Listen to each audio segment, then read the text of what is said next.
For sure, it's a beloved property to many people. So, the challenge is always going to be like, A, we need to make a new show that brings in a new audience, but B, we need to please, we feel a responsibility to please the fans of the original, because as fans of the original ourselves, we would want people to do that for us. We'd hate to see a beloved childhood property be taken and just kind of we've seen that too many times, actually. Yeah. So, oh, don't say it. I haven't seen it yet. Come on. No. But yeah, so just trying to update, because if we were just allowed to, we probably would have just remade the old show. Yeah. But obviously we can't. We need to update it a little bit.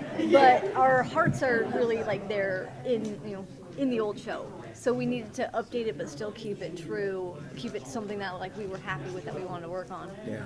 And the show, it's a show about 5 robot lions that form a big robot that fight other big robots and monsters, and on a TV budget, this is the first time we've been at the head of a production and really had to be mindful about budgets and things like that. So that's a challenge too, is making sure that sort of we can wrangle this giant epic storyline into a show. That's on sort of a technical level, that's sort of what we struggle with on a day-to-day.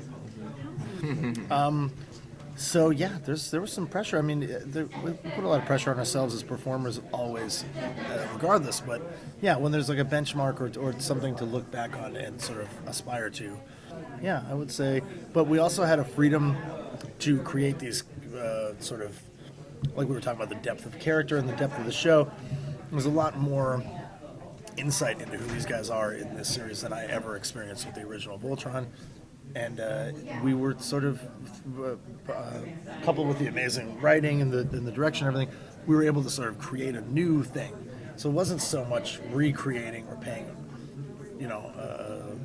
direct homage to something. We were allowed to sort of create a new thing while still, yeah. Well, because honoring the original. The original was I'm sure was a compilation of The Lion and Die River. So with a different story written over the edited pieces. So as they were kind of pointing out, the original did have a lot of holes, and there, but I love how this all the 80s. Yeah. I love how this show really kind of aims to fill those holes and almost, it aims to become a definitive version of Voltron, because it's taking what the original was and expanding upon it while still respecting it. It's the comprehensive version, I think. Right. Anybody expects us to be doing a straight-up remake like that. But yeah, there's always a little bit of pressure whenever there's something that has such a big fan following. But all of us were fans of the thing as well. So it's also almost a self-imposed pressure, because we want it to live up to what we remember.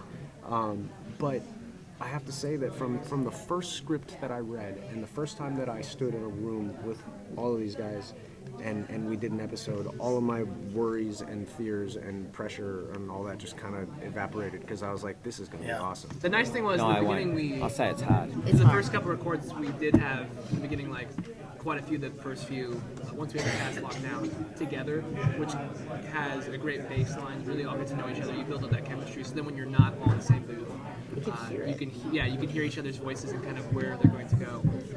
And we have a director who does things like table reads. Yeah. So we read the entire script for the first few episodes, recordings, without even recording, just together. That's unheard of. Get the timing right. She would come in and she would have us just read everything. She wants us to flesh out the characters and everyone to know what. She wants you to be comfortable when you're in the And you can hear it in the recording, and then like you're saying, now we know what each other sounds like and what our attitudes are and how we might respond, and it's awesome, because that doesn't happen anymore.